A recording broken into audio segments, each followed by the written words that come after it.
అత్యంత ఇష్టమైన వాడు, కురువంశ పితామహుడైన భీష్ముడు కూడా సరిగ్గా ఇలాంటి డౌటే వచ్చింది. ఒక్కసారి కురుక్షేత్ర రణభూమికి వెళ్ళొద్దాం. కురుక్షేత్ర రణభూమి, భీష్ముడు అంపశయ్య మీద ఉన్నాడు. ఆయన పడుతున్న నరకం మామూలుది కాదు. శరీరం నిండా బాణాలు, రక్తం కారుతున్న గాయాలు, కదిలితే ప్రాణం పోయేంత పరిస్థితి.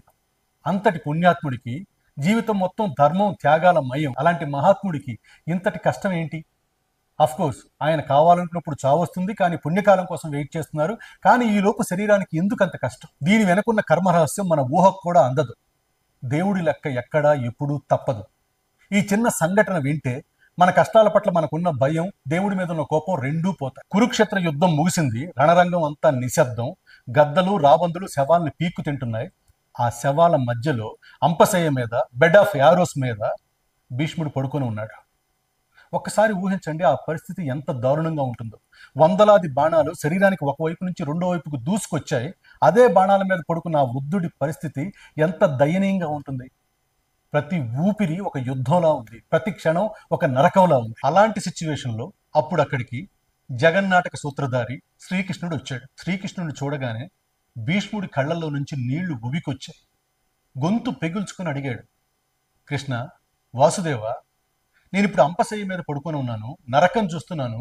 అయినా నా యోగ దృష్టితో గతానికి వెళ్ళి చూసుకున్నాను. ఒకటి కాదు, రెండు కాదు, 100 జన్మలు వెనక్కి చూసుకున్నాను.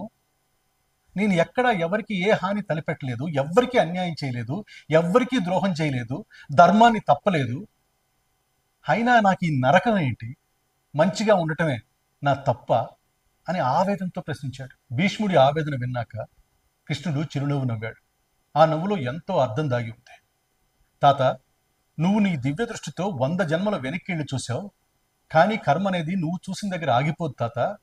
నువ్వు 100 జన్మల దగ్గర ఆగిపోయావు, కానీ నీ దృష్టితో ఇంకొంచెం వెనక్కి 101వ జన్మను చూడు, అక్కడుంది నీ ప్రశ్నకు సమాధానం అన్నాడు. భీష్ముడు తన శక్తినంతా కూడదీసుకొని 100 జన్మల వెనక్కి ఆ వెనక ఉన్న 101వ జన్మలోని చీకట్లోకి వెళ్ళి చూశాడు. ఒక దృశ్యం కనిపించింది. భీష్ముడు గుండె జారిపోయింది. ఏం జరిగింది ఆ 101వ జన్మలో?